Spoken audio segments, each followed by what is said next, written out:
Welcome to Leaders of Tomorrow Town Hall, a series of grand events that we're doing across the length and breadth of the country to ensure that you, the entrepreneur, are given the opportunity to be front and center on a national stage.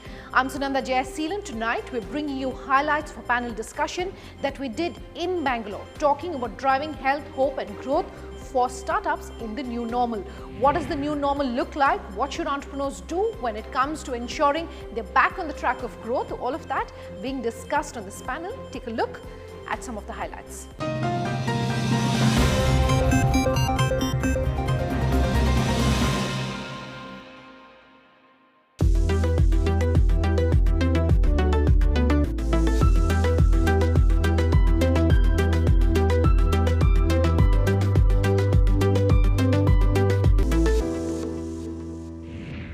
Talking all things which are going to become normal in the new normal, and whatever that new normal looks like, or are we going to go back to the way things were? We don't know.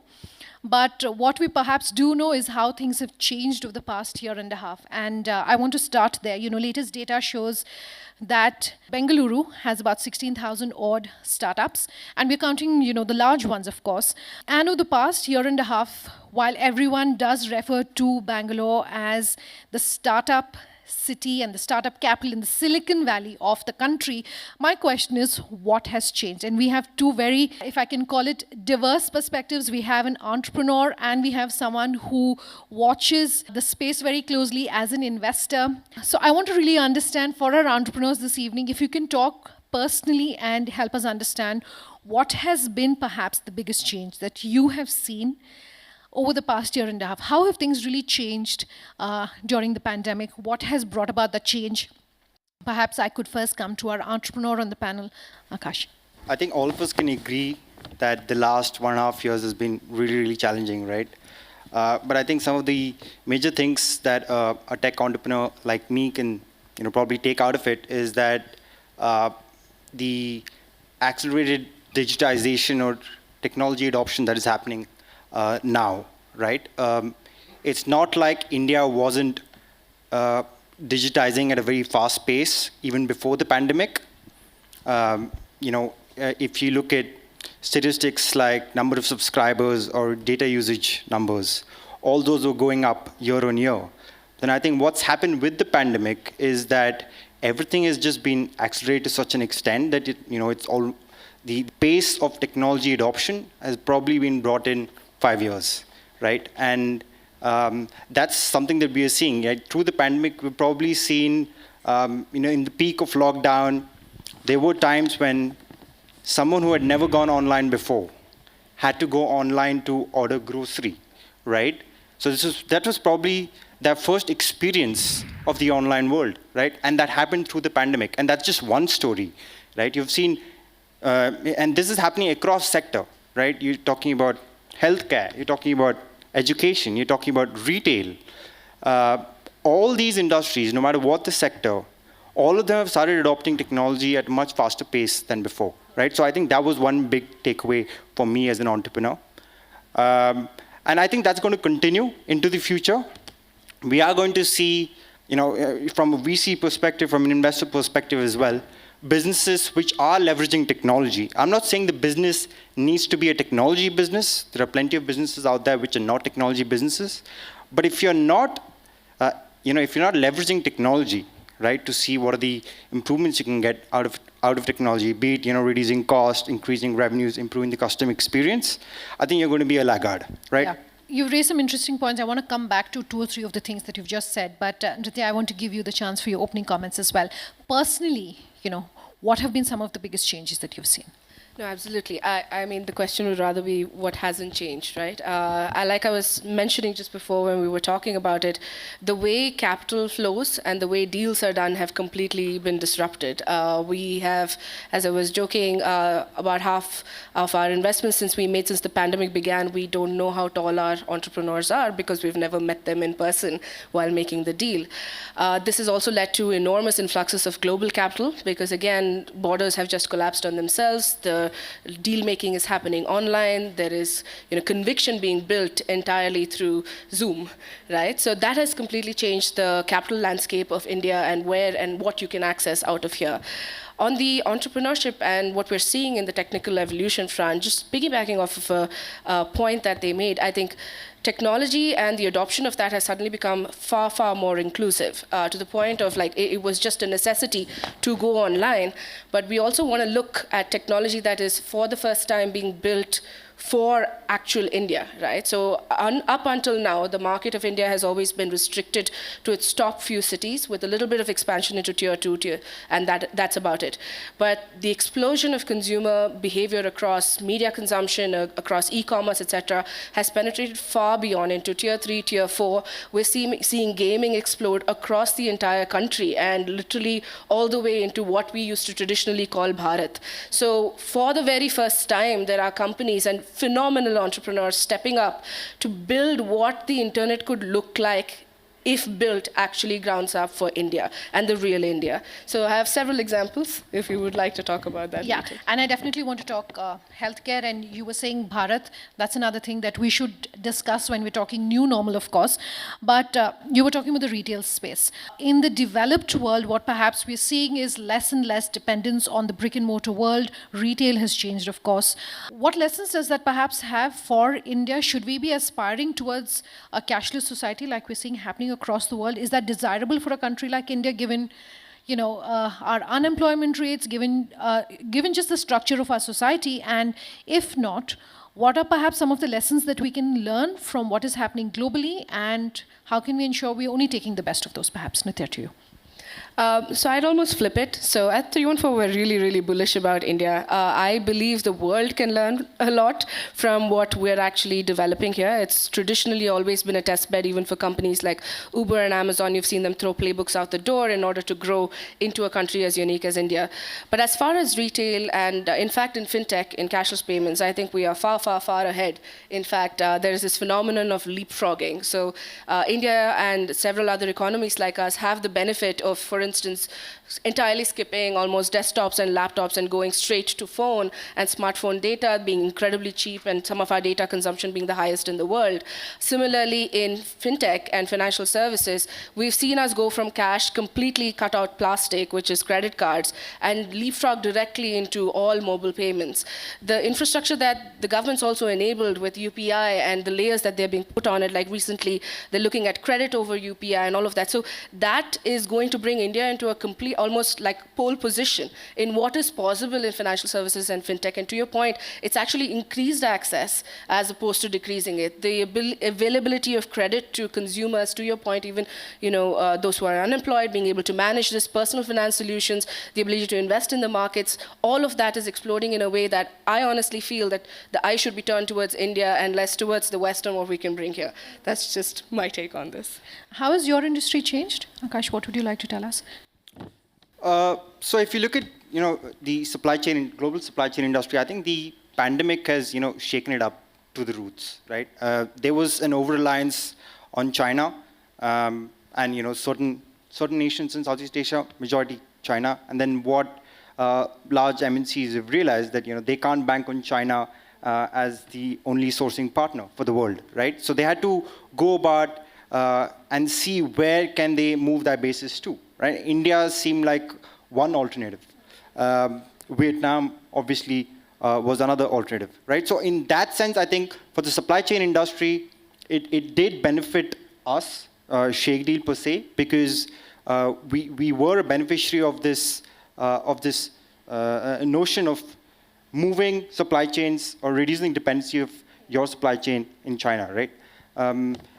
In fact, even if you look at supply chain and procurement, if you look at the procurement sector, people started realizing that procurement is a strategic function, right? And wherever possible, they need to move from a fixed cost to a variable cost structure. And that's when they realized that working in marketplaces like ShakeDeal can help with cost reduction, right? Something which procurement teams that's their goal and objective. So in that sense, we feel like it did benefit us. The pandemic did benefit us because we did see a lot of strategic moves in the procurement space coming back to India. right? So a lot of companies are now looking at India as the base for sourcing globally. In fact, we speak with so many SMEs and MSMEs, and all of them tell us that the good ones have been able to manage their supply chain and become more supply chain self-reliant, the point that you made. And a lot of industries, particularly the chemical industry, has perhaps a long way to go when it comes to becoming more self-reliant as far as raw material is concerned. It's time for a quick commercial break here on the Leaders of Tomorrow Town Hall. We're back in just a moment.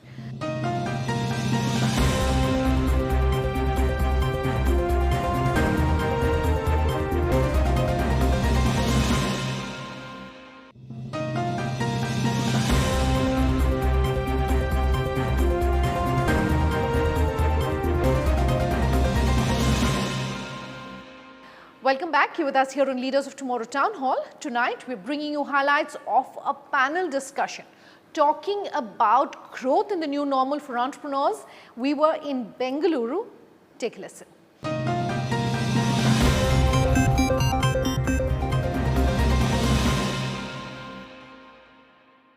You made an interesting point. You said for the investment industry, at least, India has suddenly opened up as a market because now you don't necessarily need to be meeting an investee, if that's the right term, face to face, but you've made a lot of deals without having to necessarily, meet the investee companies. How though is it working when it comes to talent? Because some part, like I was saying earlier, of Bangalore's being a startup capital is the fact that you had highly skilled talent available. But now that everyone's working from home, and home doesn't necessarily have to be Bangalore, what does it mean once people start coming back into offices? How are you going to be able to tap into this talent? Is it now become more sort of decentralized? And if that's going to happen, what are perhaps companies doing? Do you have to now start establishing offices, not just say in tier 1, tier 2 markets? Will you have to pay more? Or is it just going to be a mix of work from office and work from home? Is that what entrepreneurs should get used to? What would you like to say? It's open to both of you. Well, let me take this first. So across our portfolio, and what we're seeing is there is no one clear answer. I think different organizations have different pieces of this embedded into their DNA. We have completely remote first and remote almost always companies that have emerged out of the pandemic. And we're seeing entrepreneurs and co-founders sitting across multiple geographies, not just the teams, and I mean different countries, working together to build their companies together. But at the same time, there are several, especially within consumer brands, we're seeing stuff in supply chain, etc., that it's almost a requisite of the business to come back to work as quickly as possible because there are certain constraints to doing business remotely. But what we've seen over the last year and a half is as much as the pandemic has pushed us all to sort of move into work from home mode, a lot of tools have of course cropped up to enable us to get this work done much more seamlessly. But that adoption across the country isn't necessarily uniform. So the answer to this is, what will it be like? I think each company over the last 1.5 years has found their new normal. Whether they go back to office or not will almost be a matter of the business that they are in. And particularly some companies, for instance, find it harder to maintain their culture, to maintain their teams, to recruit well, and sort of have a home base almost where you can have serendipitous conversations and creativity flowing. So those folks will probably start coming back, whether a blended 2-3 days of work instead of a full return to work, etc. So we're seeing some of these things evolve. But your point about talent being spread across the country now and not as much concentrated in spots, we're definitely seeing a lot more entrepreneurship and companies coming up from tier 2, tier 3 towns. We're seeing entrepreneurs build new bases. So it's really an exciting time for us to see where, what has typically been very concentrated in Bangalore, Delhi, and to a certain extent in Chennai, and of course, fintech and financial services in Mumbai, that's scaling out across the country. So where you are to begin a business as far as an investor is concerned is if you're able to tap into talent and sort of leverage it wherever you are, that's not a problem for us. The reason that most companies move to one of these cities is for that captive talent, and that's sort of now a completely open book. Okay, and perhaps could get accelerated Absolutely. as we move forward. You were talking to me about how you're ensuring that all the employees who are coming back, you're only at 30% out capacity, pretty much like what we do at our town halls, all of them double vaccinated, etc. But this is going to come at a cost. particularly for small businesses, right? You are ensuring that everyone who comes in is double vaccinated. You're having your safety protocols in place. What then is your advice for being able to manage? Maybe you could, take a leaf out of how you are doing it to ensure that productivity is not getting hit, but at the same time, you're ensuring that safety also remains a priority. Yeah, absolutely. So I think it's been very difficult, firstly, working remotely. I think all startups, not just startups, but even SMEs are facing this problem. We went into this shock of the first lockdown, and then all of us had to suddenly stop working. I've personally known SMEs that they had, I think the months of April and May, that's lockdown one, when they had zero sales, right? And they had to continue to pay out salaries. So I think the SMEs have gone through a lot. I think some of the startups, depending on which sector they are, travel tech startup or the transportation startups, right? They've gone through huge challenges because just demand just dropped, and that obviously took a hit on your employees because they had to continue paying salaries to employees. In terms of working from home, it's been challenging because I think I mentioned to you before, if you were already involved in a project, right? If you're doing a project and then you had to continue doing the project from home, that kind of setting could still work out. But in case you had to do a new hire, bring in a new senior leadership hire, or if you had to embark on a new project altogether, right? Something like that, and to the odds of making that successful from a work from home setup are very, very low, right? So I think now is the time. I think we've been working from office at a 30% capacity ever since lockdown 1. Then lockdown 2 came in, and then we had to go into work from home setup again. But now when we get back, I think those are some of the challenges that business will have to look at, because 1.5 years is a long time. You're going to be trying experiments over 1.5 years, right? All these new experiments, you probably need to start getting folks back to office. Does anyone here have anything they would like to add or to ask? Hi, so my name is Ramesh. I work as an engineering manager at Salesforce. The question is to you, sir. I think the mid-tier companies and the startups, I think there's a bit of difference in terms of how they operate, right? While companies where we work for, they're well established, and there is a comfortability in terms of employees how they want to work from. But how do you see as a startup, in terms of younger generation working at office or working at home? How do you see that impacting?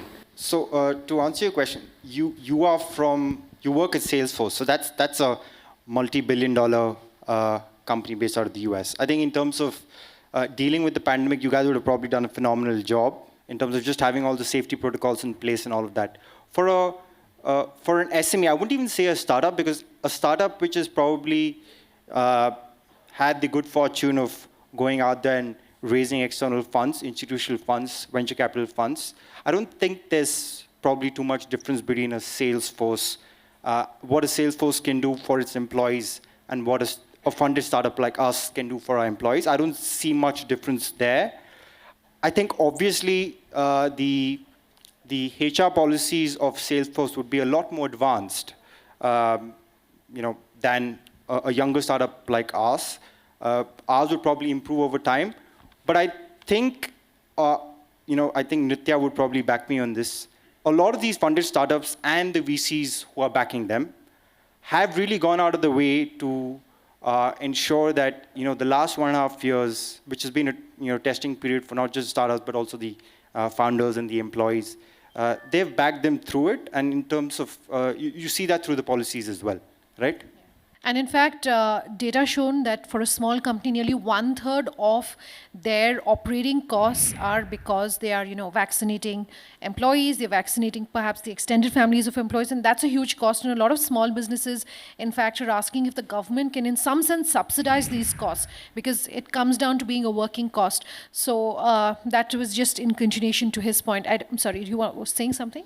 No, I think, definitely overestimating what we could have done. While the VCs around the country, we did marshal all of the resources we could to support not just innovation that was building around COVID and pandemic, but supporting our companies was almost a full-time job in the last year, specifically around the pandemic and survival through that and vaccination for their employees and keeping them safe. But that being said, I think what was really remarkable was, I think that's a true power of entrepreneurship. We saw a lot more of the larger companies take a little bit longer to respond than how quickly startups, which have this evolution embedded in their DNA, were not just able to transform employee policies and HR policies, but even just businesses and business models overnight to be able to really capitalize and grow, even with the new normal. So I think that's definitely something that the startups of our country were almost had an edge, or like an entrepreneur once said to me, Nruthya, every day is a series of crises. This is just a new one, right? And we just need to find our way through it. That's all we have time for in this panel, but here's what's coming up in part 2 of this panel discussion that we did with a live audience of entrepreneurs like yourself in Bengaluru. Take a listen.